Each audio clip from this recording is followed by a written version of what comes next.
Boa noite, gente. Hoje, 19 de maio, aula de macroeconomia, segunda parte, onde iremos ver hoje teoria, setor público da economia, o setor externo e teoria do crescimento e desenvolvimento econômico.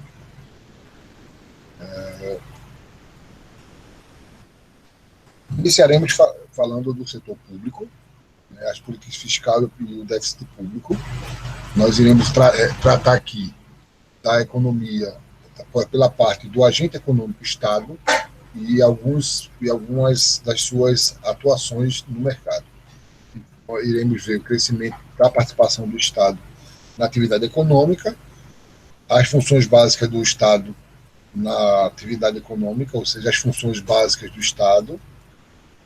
Depois vamos falar um pouco da estrutura tributária e o conceito de déficit, superávit e forma de financiamento da economia, do déficit público. Primeiro, a gente tem que identificar qual é o papel do Estado na atividade econômica. Ele tem um papel, além de promover o bem-estar social, que nós já discutimos em outros momentos, ela tem o papel também de fazer o crescimento da economia, gerar o crescimento da renda per capita, ou seja, por pessoa. Ele também é responsável pelas mudanças tecnológicas, porque o Estado abre essa chamada. Você tem um exemplo do 5G, tecnologia 5G que está entrando aí, o Estado é que faz esse papel. O papel também das mudanças populacionais, quando ele faz investimentos públicos, como educação, saúde, saneamento, e aí nós vemos agora também o crescimento e o melhoramento do setor de saúde, efeito guerra ou efeito pandemia, que também é o papel do Estado, aí o Estado consumo. Além do mais, temos a mudança da Previdência, entre outras que a gente conhece e vai percebendo na medida que vão surgindo as ações econômicas, o mercado necessitando, o Estado vai lá e participa. As funções básicas do Estado, o Estado tem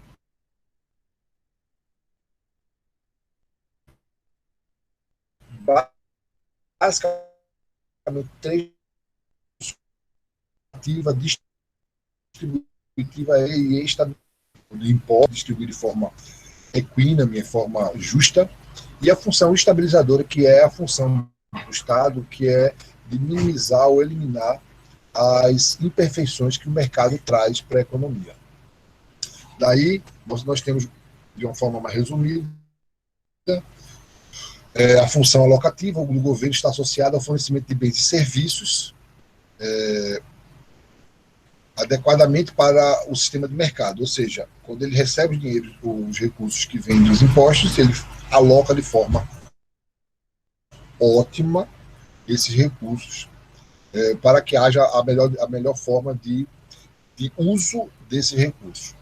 A função distributiva depende da distribuição da renda, que dependerá da produtividade de cada indivíduo no mercado e de fatores de produção, bem como a influência das diferentes dotações desse patrimônio. Ou seja, pega esses recursos que foram alocados, alocar quer dizer colocar no lugar certo, colocar recursos na educação, na saúde, na segurança, enfim, nos locais.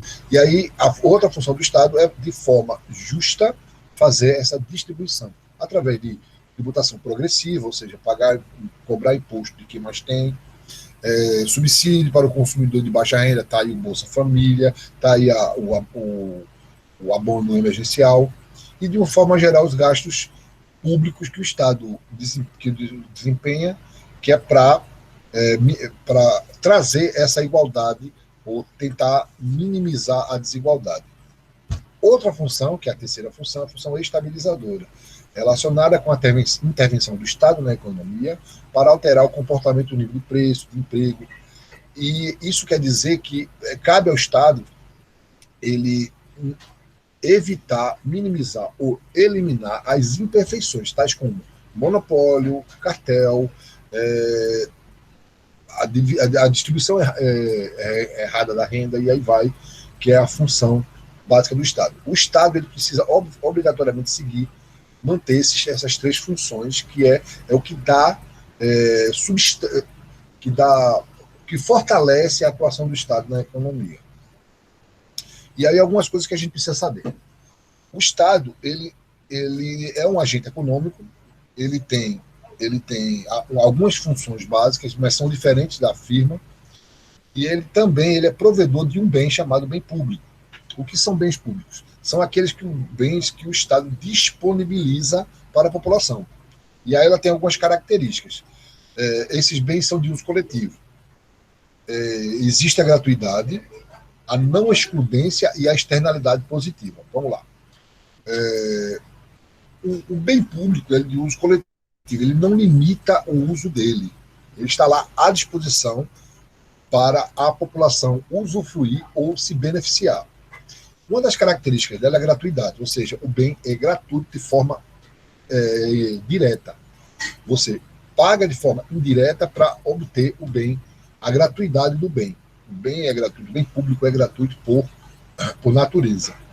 A não excludência significa que o Estado ele disponibiliza os bens públicos independente de classe social. A pessoa pode ser rica, pode ser pobre, o Estado disponibiliza esse recurso. Um exemplo claro é o que está acontecendo agora na pandemia, é que os hospitais públicos eles também estão disponíveis para receber pessoas que têm plano de saúde. Outro exemplo que a gente dá é se houver um acidente numa BR, essa pessoa ele pode ter plano de saúde nos melhores hospitais, mas a primeira coisa que acontece é ele ser levado para o hospital público. Tá? Ele não exclui ninguém. E uma característica que é muito, muito nova, muito recente e que passou-se muito tempo não sendo admitido como uma função do bem público é a externalidade. É quando um agente disponibiliza um bem para outro agente. Só que esse outro agente que recebe o bem, ele não pediu, ele não fez solicitação, ele recebe como fosse um benefício, um prêmio, um presente. E aí essa externalidade, ela pode ser positiva ou negativa, ou seja, você pode receber um bem, um benefício, um presente que traga vantagens, ou seja, o lado positivo, e pode também trazer o lado negativo. A diferença é que o Estado ele tem o bem público, ele possui externalidade positiva, que significa que o Estado tem a função de ofertar o seu bem público para o bem-estar da população. Eu dou um exemplo rápido aqui, é que se você morar num sítio bem distante, uma casa num lugar bem remoto, você e você larga da faculdade 10 horas da noite, chega em casa de meia-noite, 1 hora, 11 horas ou muito tarde, e é muito escuro o caminho, fazendo com que os familiares vão buscar você logo no começo, na entrada dessa cidade, desse bairro, dessa casa, enfim. E aí os pais, as pessoas se mobilizam e colocam iluminação no caminho dessas pessoas, no caminho dessa pessoa. O que acontece é que essa pessoa está se beneficiando, porque agora o caminho está iluminado. O que é um bem público? Porque quando você coloca essa iluminação, você não está beneficiando apenas a família que colocou, e sim as outras famílias. Isso significa uma externalidade, ou seja, foi um bem que foi dado de presente para outro, e esse outro não pediu. Ou seja, as pessoas que moram perto vão se beneficiar com essa iluminação proposta pelo indivíduo anterior. Então, uma das características também do bem público é a externalidade positiva, não negativa. O exemplo de externalidade negativa é que imagine que uma indústria se instale numa cidade, se instale numa cidade, só um pouquinho, se instale numa cidade e traga emprego, traga renda para essa cidade. Porém, essa empresa ela pode gerar, por exemplo,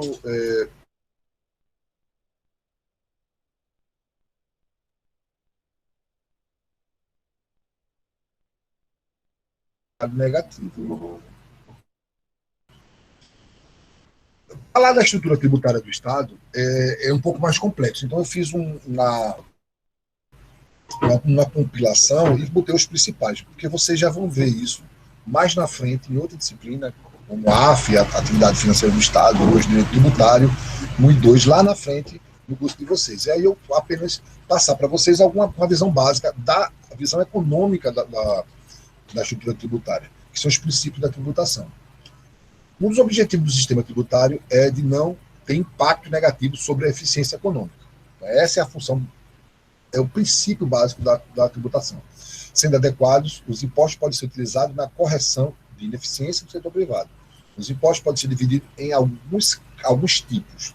Os impostos podem ser diretos, ou seja, eles incidem direto na renda das pessoas, daí o INSS, por exemplo. O imposto de renda, ele incide diretamente sobre a renda. Indireto, que ele vai incidir sobre os preços, ou seja, ele vai, de forma indireta, ele vai incidir, porque você vai consumir, não vai pagar o imposto de forma direta, mas ele está embutido no preço. Essa estrutura, o tributo ele pode ser progressivo, regressivo ou proporcional, ou seja, neutro. Progressivo é quando ele aumenta na medida que a renda aumenta. Imposto de renda é um exemplo disso. Regressivo tem a ver que quanto maior a renda, menor a tributação.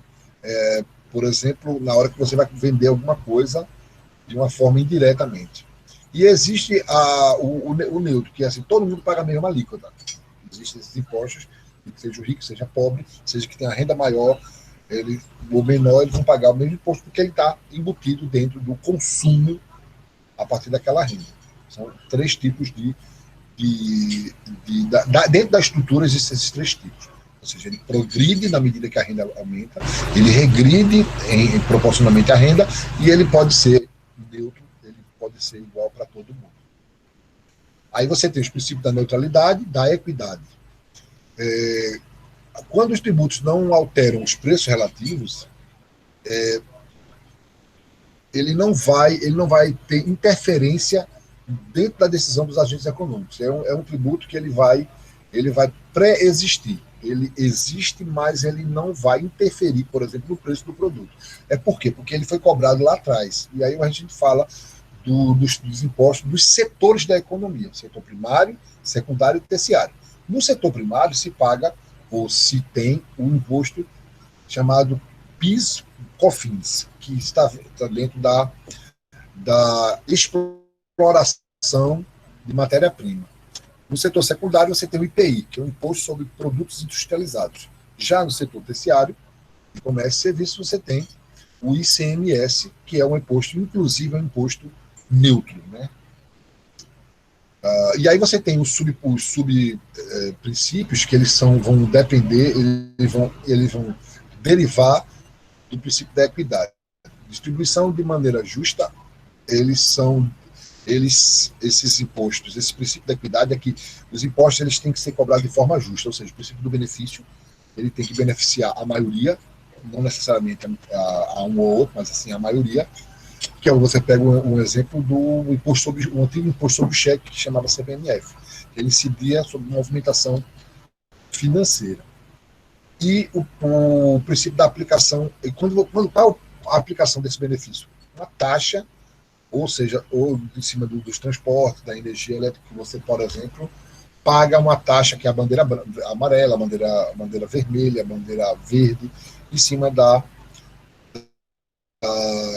conta de luz, que é para um coletivo. E aí o que acontece? Essa bandeira ela vai incidir sobre o uso da energia que você tem. Então, ele se vai cobrar mais em pessoas que usam mais, que pagam mais a conta de luz, por exemplo. E o princípio da capacidade no Brasil não existe, não é utilizado desta forma, mesmo que seja usado para imposto de renda. O imposto sobre a renda, mas ele também tem a função de equidade. Deveria ter, porque quando você aumenta o valor da alíquota, você vai excluindo pessoas de pagar imposto. Tá? Por isso que ele é mais progressivo. Mas ele tem embutido dele o princípio da equidade. Certo? Outra coisa que a gente tem que entender dentro do Estado é que ele tem uma função. O Estado tem uma função. Quando ele arrecada impostos, ele tem uma função de devolver esse imposto através de serviços ou chamado de bens públicos, né? E o Estado, como o próprio Keynes disse lá em 1926, o Estado tem a obrigação de se endividar para proporcionar bem-estar social. E esse endividamento significa arrecadar, gastar mais do que arrecadar, ele gera um saldo negativo. Gerar um saldo negativo pressupõe gerar um déficit.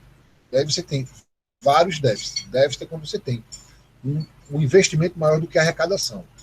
Você tem um déficit primário, que o gasto corrente menos o que você arrecadou.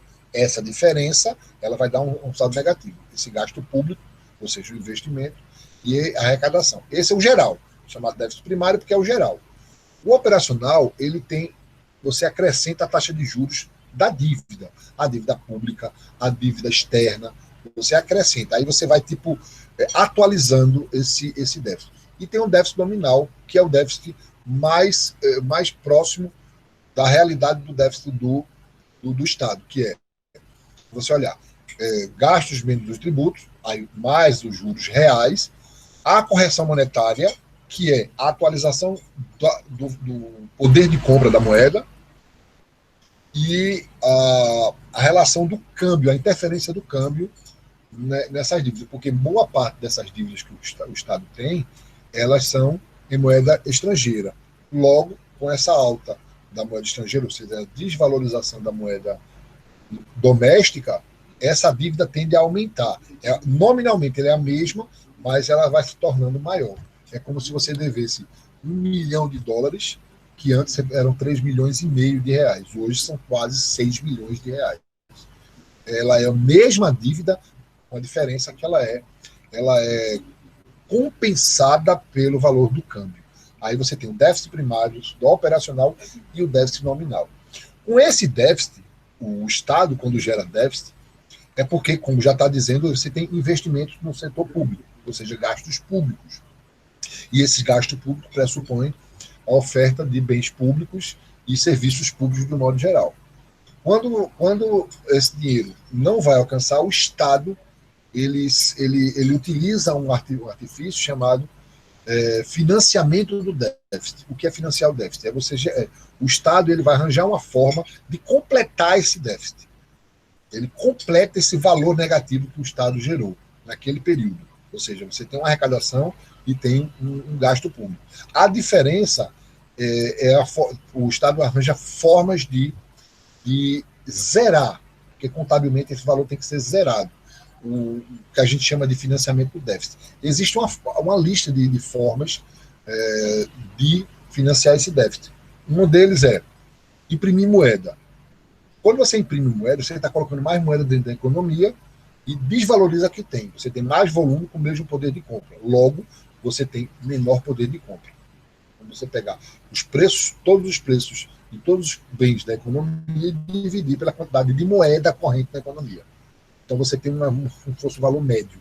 Quando você bota mais dinheiro, esse valor médio ele vai diminuindo. Logo, você tem perda de poder de compra.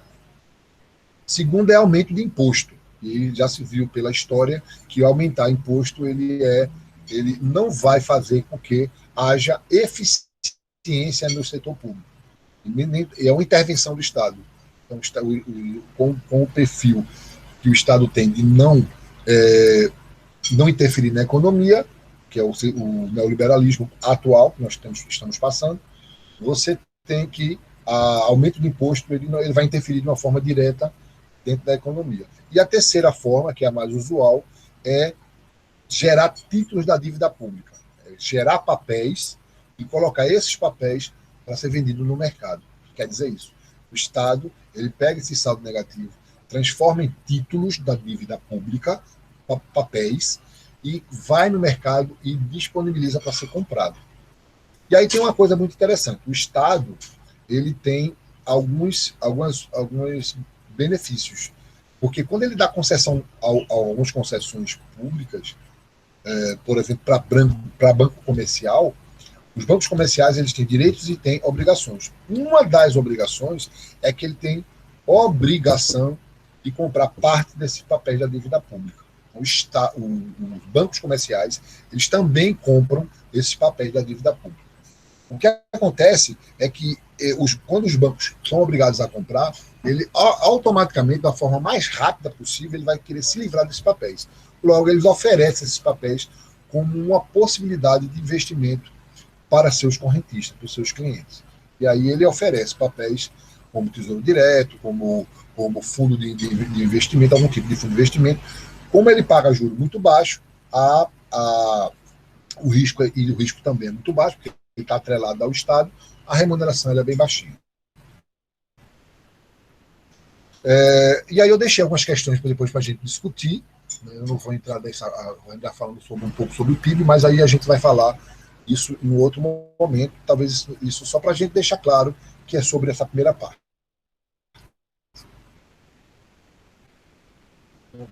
Não vamos aprofundar essa tese, que é por que o país tem déficit público em relação ao PIB mais elevado que o Brasil, como os Estados Unidos, e tem taxa de inflação quase nulas. E aí tem a resposta para vocês entenderem, só para chamar a atenção para vocês. Bom, vamos discutir agora o setor externo da economia. O que é o setor externo da economia? O setor externo da economia é quando você tem as relações comerciais entre países de forma bilateral. Então, o setor externo da economia é a relação comercial bilateral entre países. Ou seja, quando o Brasil fecha parceria de exportação e importação, ele não fecha no conjunto, ele fecha de forma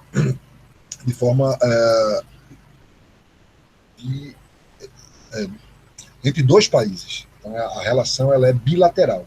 Brasil-Estados Unidos, Brasil-China, Brasil-Argentina, ela sempre é fechada, porque as pautas de importação são muito específicas. O Brasil tem pautas específicas, tanto é que quando o Brasil ele exporta alguns produtos vivos, por exemplo, carne bovina para os países árabes, ele tem toda uma série de exigências e especificidades, tá?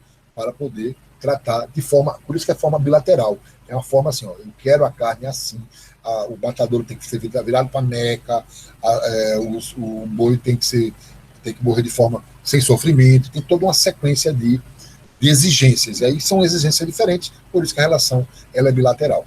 O que nós vamos ver nessa parte? Esses fundamentos do comércio internacional, um pouco da taxa de câmbio, que a gente vai discutir o que é a taxa de câmbio, as variáveis que vão afetar as importações e exportações, e algumas políticas externas. E eu deixei um bônus para vocês entenderem, apenas a nível de conhecimento, o que é a balança de pagamentos e a internacionalização da economia. Essas duas últimas partes é uma parte de uma só para conhecimento de vocês no futuro. Então, primeiro, David Ricardo, ele é um autor, um cientista econômico da mesma época de Adam Smith. E ele criou uma tese, ele é um discípulo de Adam Smith, ele criou em 1817 uma tese chamada Teoria das Vantagens Comparativas. O que é a vantagem comparativa? Como a relação é bilateral entre dois países, você tem que comparar essas vantagens. O que Ricardo diz? Que um país deve se especializar na produção daquilo que ele é mais eficiente, que leva maior vantagem na relação entre eles. Ou seja, existe a necessidade de se comparar o que um país é melhor, o que ele tem de produz de melhor, porque quando ele se decide produzir melhor, ele tem mais eficiência naquilo.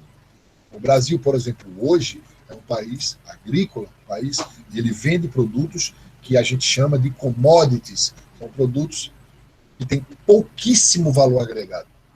É como se você... o que é valor agregado? É o que você agrega para vender. O Brasil, ele produz grãos. O que é produção de grãos? É você plantar, colher, botar no silo, e botar no navio e levar para o país. Então, o que você agregou de valor? É diferente quando um país ele agrega o valor, por exemplo, um beneficiamento. Você vai desidratar, você vai moer, você vai sacar e depois colocar ele, enfim, em vácuo e leva para um país. Essa forma você está agregando valor. E aí faz com que o preço aumente.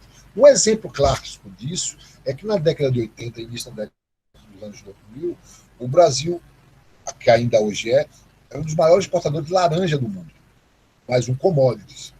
E ele exportava laranja in natura e importava o suco industrializado. O que acontecia é que nós terminamos por consumir a nossa laranja, só que com valor agregado, altíssimo valor agregado. A gente pagava mais por isso. Qual é a desvantagem dessa teoria? É uma teoria que é parada, porque naquela época valeria a pena. Ela não tem mais uma visão mais moderna disso. Porém, se você parar para raciocinar, o Brasil, um país como o Brasil, ele não tem costume de investir em produtos com maior valor agregado. Outro exemplo disso é o nosso petróleo. O Brasil, um dos maiores, depois do pré-sal, será um dos 10 países, maiores países produtores de petróleo do mundo. Só que o Brasil não tem refinaria. O que acontece? A gente pega o nosso petróleo cru e exporta e importa produtos derivados, ou seja, o derivado que eu digo, o refino, ou seja, a gasolina refinada, que é a gasolina de avião, a gente compra de fora. A gente faz o básico. O Brasil faz o básico. Ele beneficia o básico e exporta o mínimo possível. O Brasil ele leva uma desvantagem desse modelo. Tá? Um pouco da taxa de câmbio e alguns regimes cambiais. Se bem que quando a gente fala de regime cambial, no Brasil, até o ano de 94, acho que 2000, o Brasil tinha 3 regimes de câmbio. O que é regime de câmbio? Como funcionava a moeda estrangeira no Brasil? Antigamente você tinha o câmbio fixo, quando o governo estipulava um valor da moeda, e depois percebeu-se que determinar o valor da moeda, ele impedia o desenvolvimento do próprio país, ou seja, produtos começavam a faltar no país porque não valia a pena aquele valor. Já sabia-se que no Brasil existia um valor da moeda estrangeira, o dólar, por exemplo. Nessa transição, o Brasil criou uma outra modalidade chamada modalidade de câmbio flutuante, que ele determinava um piso mínimo e um máximo, que era o teto. E ele oscilava ali. O que acontecia é que, todas as vezes que fazia negociação, ele batia no topo, no teto, e empurrava esse teto cada vez mais para cima. Então foi quando você teve uma abertura comercial em 94, começou em 92, foi terminando em 94, mas definitivamente você desindexou a economia do dólar e deixou o câmbio livre. Hoje o câmbio é livre, sem intervenção do Estado, intervenção direta, e que tem uma intervenção indireta. Qual é a intervenção indireta? É quando você tem um dólar muito alto, eu já expliquei qual é a relação disso, eu vou reforçar aí. Você está com um descontrole do câmbio, o Estado vai lá, pega suas reservas cambiais e faz leilões com valor mais baixo para que haja um equilíbrio do valor que quem está ofertando para quem está demandando, para quem está comprando e forçando quem está vendendo baixar o preço. Então o Estado vai lá pegar, 90 bilhões de dólares em moeda estrangeira, que a gente chama de swap, e disponibiliza, mas quando acaba, depois deixa o mercado livre. Por isso eu quero dizer que o câmbio ele é livre. Essa relação aqui que eu estou mostrando agora, ela é acho que de sexta-feira passada. Um dólar estava 5,86, eu nem sei como é que está hoje. Para você entender quanto é que custa um produto hoje, quanto é que custa a nossa moeda hoje nos Estados Unidos, um real custa 17 centavos de dólar. Para você ter entendido. Imagina uma pessoa que chegar com 10 mil dólares e vir para o Brasil fazer compras. Ele vai comprar muita coisa com 10 mil dólares. Porque ele não faria isso nos Estados Unidos com os 10 mil dólares. 10 mil dólares é apenas 10 mil dólares. Aqui, 10 mil dólares seria 58 mil reais. E aí você tem uma ideia de como seria essa relação por conta disso. Tá? Então, houve desvalorização da moeda. A tendência é que haja um ganho para quem está exportando. E aí vocês têm que entender o seguinte, como é que é essa relação? Imagine que um produto custe, vamos usar esse valor aí para ficar mais fácil, R$ 5,86. Um produto custa R$ 5,86 aqui no Brasil. Logo, ele vai custar um dólar nos Estados Unidos e em outros países que usam dólar. Veja, o produto custa R$ 5,86. Logo, as pessoas, para comprar o mesmo produto fora, vai pagar $1. Certo? Se esse dólar aumentar para R$ 6, então $1 já é barato para o mercado internacional. Se o dólar aumentar para R$ 6, eu não vou fazer a conta não, mas observe que o produto que custava R$ 5,86 ele vai ficar menos de R$ 1. Logo, vai ficar mais barato. O que quer dizer isso? Quanto mais alto o dólar for, melhor para exportação. Só que para importação, imagine que você vai comprar um produto de R$ 10. O valor custa $10. Você vai pagar R$ 58 por esse produto. É $10, vai pagar R$ 58. Então você vai juntar R$ 58,60 para pagar o boleto de $10 que é convertido. Quando esse dólar aumenta, você vai juntar não mais 58,60 e sim R$ 60. À medida que o dólar aumenta, você vai gastar mais para ter aquele mesmo produto. Qual é o melhor na relação? Melhor é porque não existe melhor, não existe um equilíbrio dado. Existe o melhor dos mundos.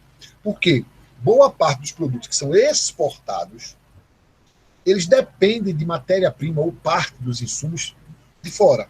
Ou seja, se o dólar for para R$ 7, o produto brasileiro vai ficar barato, vai vender muito. Só que a empresa brasileira vai continuar recebendo o mesmo valor. Só que parte do produto produzido, ele usa, na maioria dos produtos importados. Logo, se o dólar aumenta, vai interferir no preço final do produto. Depois vai vender mais caro. É essa a relação. Hoje, a relação de quem é melhor é quem cobre o nosso PIB, do modo geral, é o mercado externo, que a gente chama de balança de pagamento. Isso aqui é um exemplo para vocês entenderem. Oferta de divisas é maior do que quando a oferta de divisas são moedas estrangeiras. Aquilo que eu falei para vocês, quando a oferta de moeda estrangeira é maior do que a demanda, você tem uma valorização cambial. Quando é o contrário, quando você tem que a oferta é menor do que a demanda, você tem a desvalorização cambial. O que quer dizer isso, gente? Quando a oferta de moeda estrangeira é muito alta, isso quer dizer que está entrando muito investidor no país. Então a demanda caiu. Ou ela está no mesmo lugar, só que a oferta aumenta. Como tem muita moeda estrangeira, o preço do câmbio cai. O que acontece é que a nossa moeda fica valorizada. Quando acontece o contrário, quando a demanda é maior, é porque esses investidores estão querendo fugir. Chama-se fuga de capital. Nessa fuga de capital, você tem uma demanda por moeda estrangeira.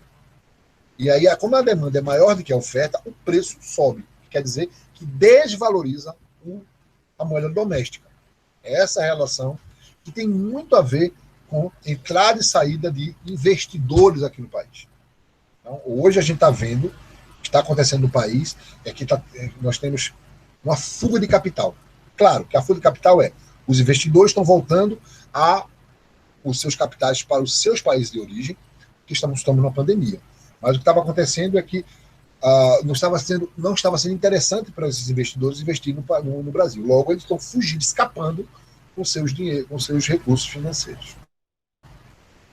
E aí eu estou explicando isso de forma para vocês entenderem. Né? Bom, esses 3 slides eles vão explicar isso. Para resolver em algumas situações, como eu já falei lá na primeira parte, a macroeconomia ela funciona com ações, que a gente chama de políticas. Existem políticas externas e políticas internas. As internas nós vimos. As internas nós vimos. Política fiscal, política sobre a renda, política monetária. Nós vimos todas elas. Da visão que um país tem em relação ao mercado todo, ao mercado externo. Então, política cambial é a relação da política é a relação que política brasileira de um país tem com a moeda doméstica e a moeda externa. Essa é a relação, ou seja, moeda doméstica e divisa. Moeda doméstica, moeda do país, e divisa, moeda de outro país. Essa relação ela vai interferir no mercado de forma direta. Então, como o Brasil hoje, estou dando muito exemplo do Brasil, para ficar muito claro, não tem política cambial, porque o câmbio é livre. A política cambial que o Brasil tem hoje é uma política de intervenção pontuais. Ela não tem uma política, ela tem intervenções pontuais. Essas intervenções são graças a uma reserva cambial que foi construída ao longo de 10 anos, de governos passados. Ele conseguiu acumular essa reserva cambial como se fosse um estoque de moeda estrangeira, para que numa hora como essa eu digo, não, você não vai entrar aqui com seu dinheiro, eu tenho dinheiro de vocês, eu não preciso tanto de dinheiro, não sou tão dependente do dinheiro de vocês, eu tenho meu estoque aqui, eu posso comprar ali. Então ele tem reserva cambial. Então quando você tem a desvalorização da moeda, ele tem como fazer pontualmente uma política de cambial. Outra política é a comercial, que vai interferir diretamente no mercado externo. Ou seja, políticas para beneficiar, para potencializar as exportações dentro dessas relações internacionais. Também é papel do Estado fazer política comercial para fechar mais parcerias e não desfazer parcerias. Hoje, o maior parceiro, ou um dos principais parceiros internacionais no comércio internacional é a China. E não está sendo muito bem relacionado, não está tendo muito boa relação, não está tendo muitas boas condutas essa relação. Porque a China ela tem um percentual altíssimo de compra no nosso país. Então, nós exportamos muito para a China. Também nós exportamos muito para os Estados Unidos. Só que os Estados Unidos ele compra de outros países também. A relação entre esses países, elas têm que ser positiva e não negativa. Acontece que hoje, de acordo com os relatórios anteriores, o Brasil tem um déficit na balança comercial entre Brasil e Estados Unidos. Ou seja, nós importamos mais do que exportamos. Já com a China, a gente vende mais do que compra. Tá? Então, são algumas ações políticas, são ações de governo para beneficiar. Ou seja, alguns deles aqui tem aqui, ó, alterações de tarifas, ou seja, substituição de importações, a gente tentar produzir o produto aqui, abertura comercial ou a busca de parcerias, aumentar essas parcerias. Essa é a regulamentação do comércio exterior. O Brasil ele é signatário, junto com outros países, de alguns tratados internacionais e nós pertencemos a uma coisa chamada a uma organização internacional chamada OMC, que é a Organização Mundial do Comércio. A Organização Mundial do Comércio ela tem como pressuposto eliminar ou buscar minimizar as imperfeições entre países nesse trato. Então você pode desburocratizar, fazer barreiras, ou seja, o Brasil ele pode solicitar ao OMC que reveja um contrato porque está acontecendo um subsídio, que quer dizer, por que a gente perde, por exemplo, um negócio, uma exportação de um produto dos Estados Unidos que vendia para a Europa, para a Europa. E aí percebeu que o preço do produto americano é mais barato. O Brasil não consegue entender, por que ele está mais barato? Porque eles têm o mesmo custo de produção que eu.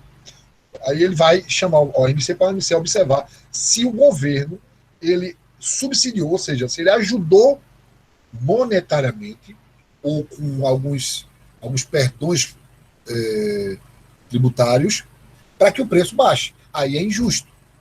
O Brasil, na década no início dos anos 2000, ele produzia aviões de pequeno porte, que era a empresa Embraer, e no Canadá existe uma empresa chamada Bombardier.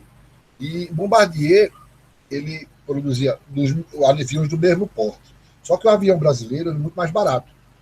e mais eficiente, tem mais tecnologia. E a Bombardier do Canadá foi lá na OMC e disse: ó, eles estão subsidiando os aviões e está ficando injusto. E o Brasil quase que perdia, chegou a pagar uma multa, depois foi ressarcido, porque quase foi comprovado que o Canadá queria que nós, do Brasil, nós subsidiando, o governo brasileiro subsidiava, que na verdade não era. O que acontece, outra coisa que pode acontecer dentro dessa regulamentação do comércio é que se você tiver com problemas comerciais, um país pode aumentar a tributação sobre determinado produto. A gente chama de ad valorem. Ad, acima, mais, a somar, acrescentar valor. Que acontece muito com os Estados Unidos. Os Estados Unidos fez isso recentemente com os produtos chineses. O produto chinês e a China fez a mesma coisa e ficou aquela guerra entre eles. Aí eu vou dar um bônus para vocês, falando o que é o balanço de pagamento, importação, entrada e saída, e aí eu estou mostrando a vocês para vocês entenderem como é que funciona contabilmente esse balanço de pagamento. Pense no balanço mesmo. Débito, crédito, eles têm que chegar no equilíbrio. E aí eu mostro a vocês como é que funciona esses saldos, para vocês entenderem.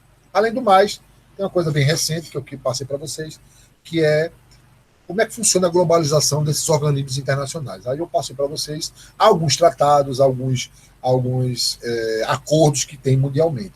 O mais conhecido, o Bretton Woods, e o outro, que não está aqui mais assim, é bom vocês quiserem, tiverem curiosidade, vocês vão até buscar o Tratado de Washington, são os 2 tratados que o Brasil é signatário. Tá? E aí estão mostrando a vocês como é que funciona, como é a globalização produtiva.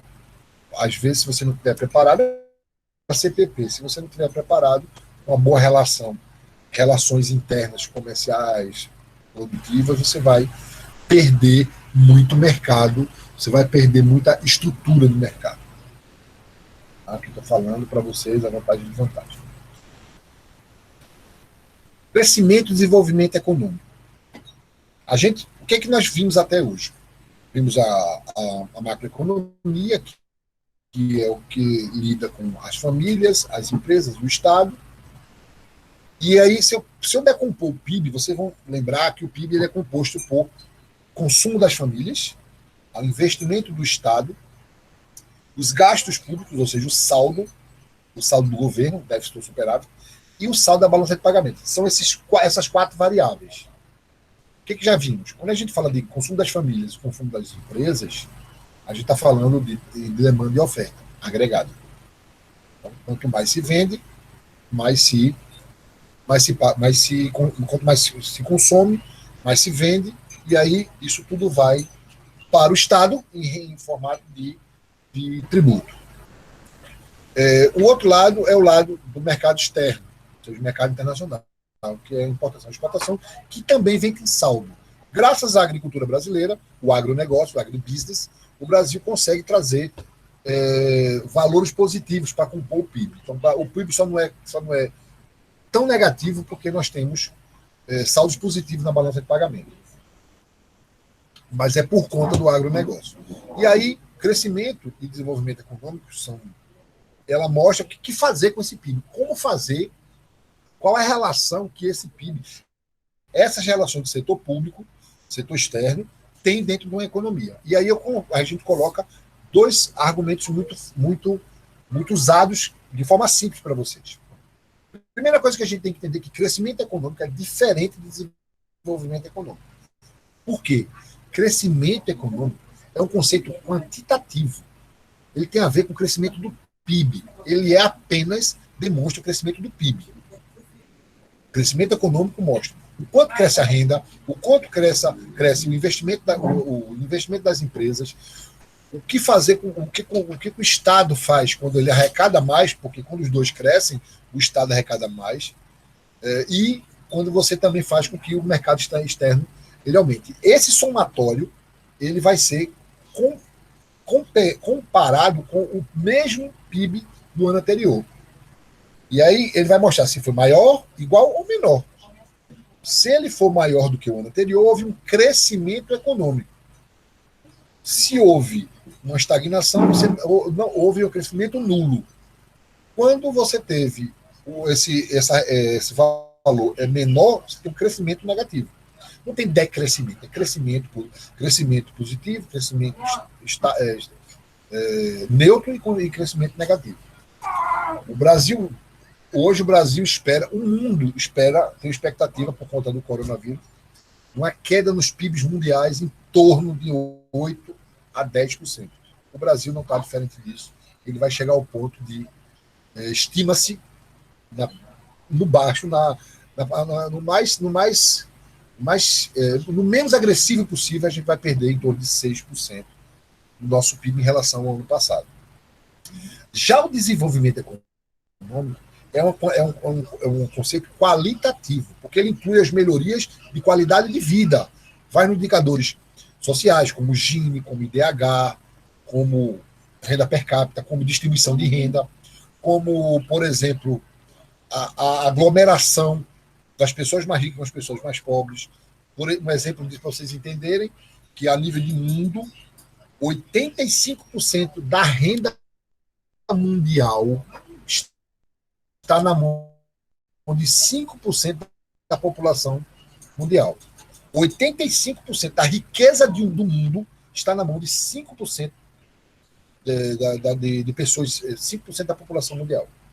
Os outros 15% está na mão de 95%. Essa distribuição de renda é o que mostra a nível de mundo. No Brasil não está muito longe disso, não.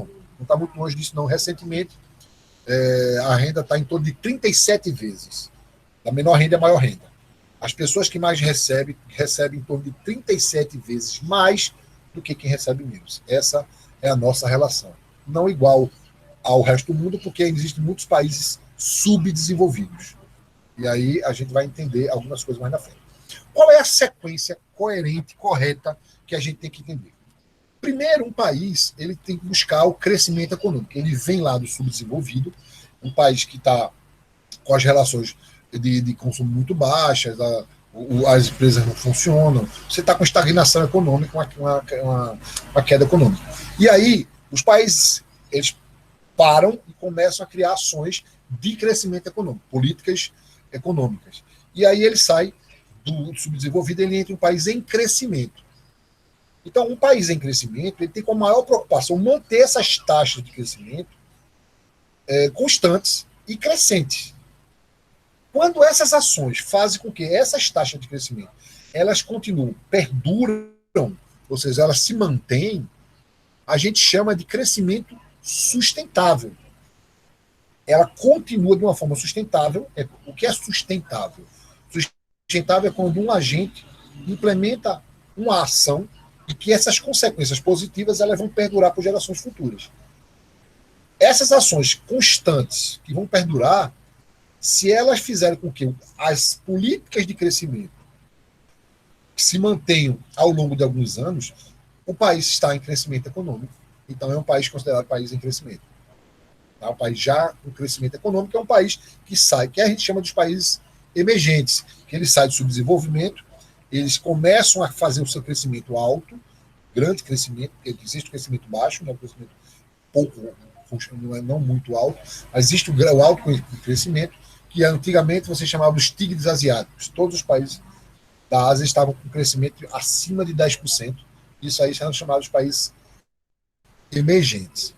Quando você tem crescimento econômico, ainda como iniciante, e esse crescimento ele é contínuo, ou seja, sustentável, você tem a possibilidade desse país entrar no rol dos países em desenvolvimento. Que aí sim, se você sai do país, se você tem essas taxas de crescimento constantes, você pode investir em qualidade de vida. E aí são os países em desenvolvimento, e aí você tem um país desenvolvido. O que eu coloco para vocês é assim: é possível crescer sem desenvolver? Crescer,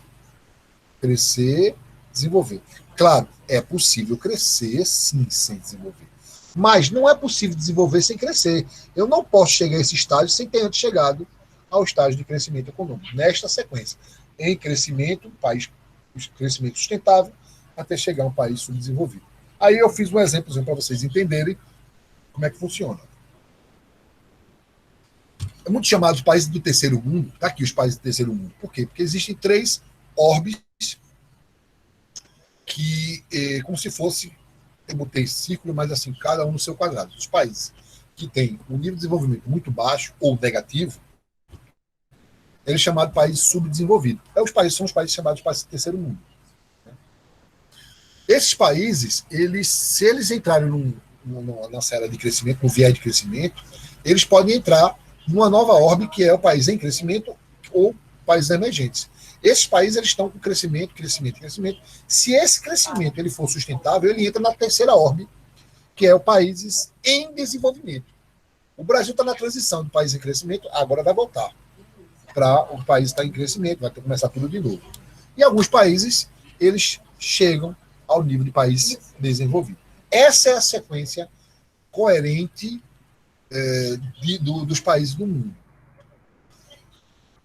E aí eu estou explicando para vocês mais o que é crescimento, o que é desenvolvimento, né? Ponto a ponto, para vocês entenderem que crescimento é quantitativo e desenvolvimento é qualitativo. Já na teoria do desenvolvimento econômico, que eu falei lá atrás para vocês, crescimento econômico ele é de curto prazo. O desenvolvimento é de longuíssimo prazo. Para que haja isso, é necessário que você tenha algumas fontes de crescimento, alguma origem, fazer com que isso aumente. Alguns autores dividem isso em partes. Eu divido em duas e aqui tem mais outras, mas é a mesma coisa. Vamos lá. Existem duas fontes básicas de crescimento. A capital físico e capital humano. Quando a gente fala de capital físico, eu estou falando de tecnologia, máquinas e equipamento.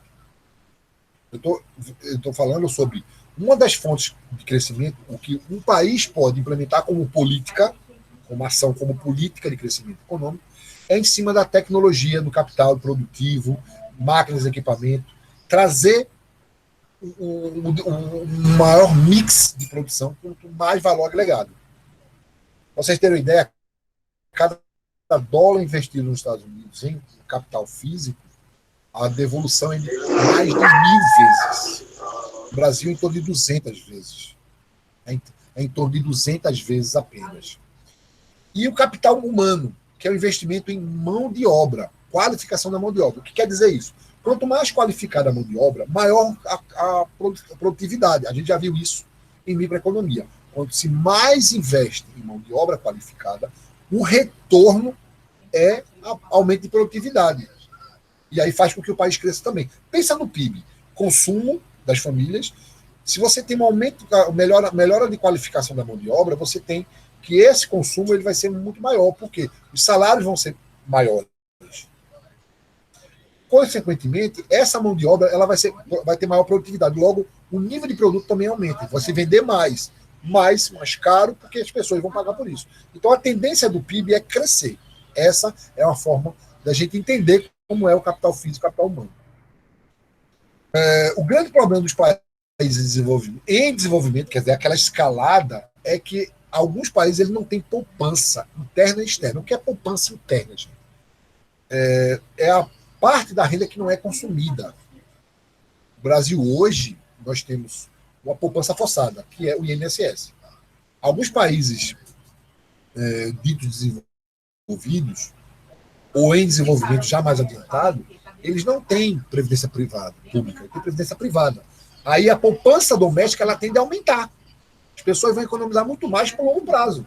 É garantido, é como se você garantisse o consumo daqui a 10 anos, daqui a 20 anos, daqui a 30 anos, daqui a 50 anos. Que no Brasil é tudo de curto prazo. Tá? Para a gente entender isso. Aí eu deixei, essa parte aqui eu deixei uma sequência dessa sequência lá no material de apoio, é o seguinte, quais são as estratégias de desenvolvimento no país? Primeiro, a industrialização. Né? Os países chamados de desenvolvidos são os países considerados industrializados. Estratégia de substituição de importação.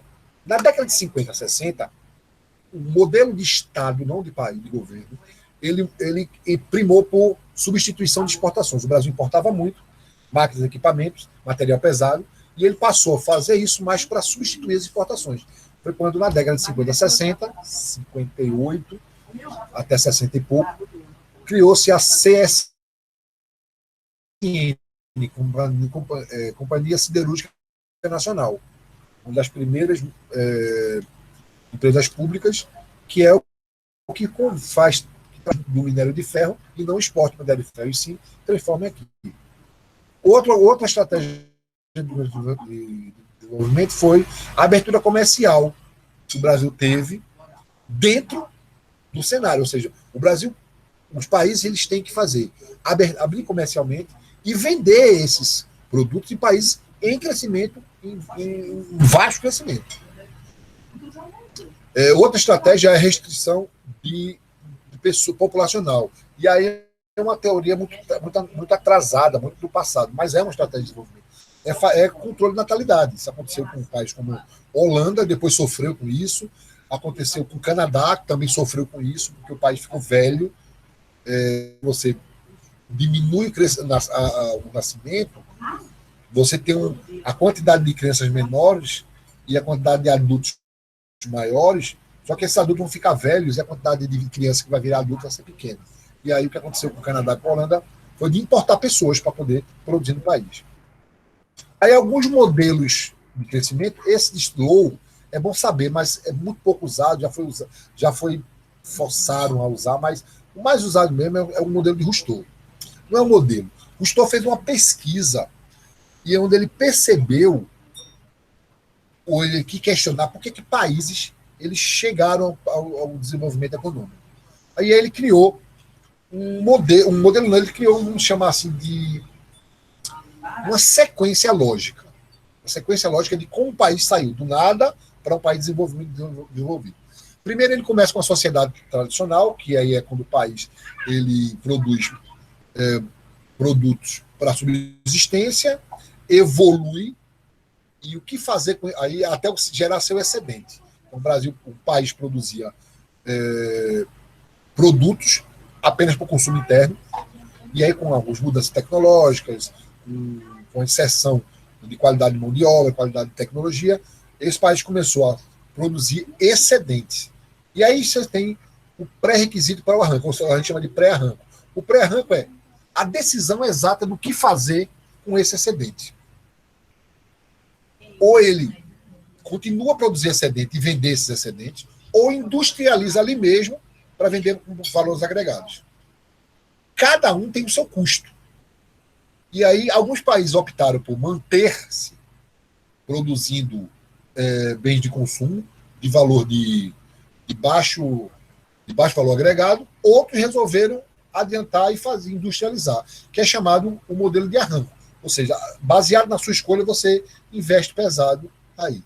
E aí você passa para um crescimento sustentável, ou seja, naquela decisão que você tomou, você tem um crescimento sustentável, que faz que as coisas vão funcionando de forma sustentável, e você fecha com, depois que você está com a idade sustentável, com esse crescimento sustentável, você investe qualidade, que a gente chama de consumo, a idade do consumo em massa. E aqui eu explico no material de apoio cada fase para vocês. Deixei para você algumas questões também, mostrando a vocês como é que é a sequência inicial, e aí a gente vai para o momento das nossas perguntas.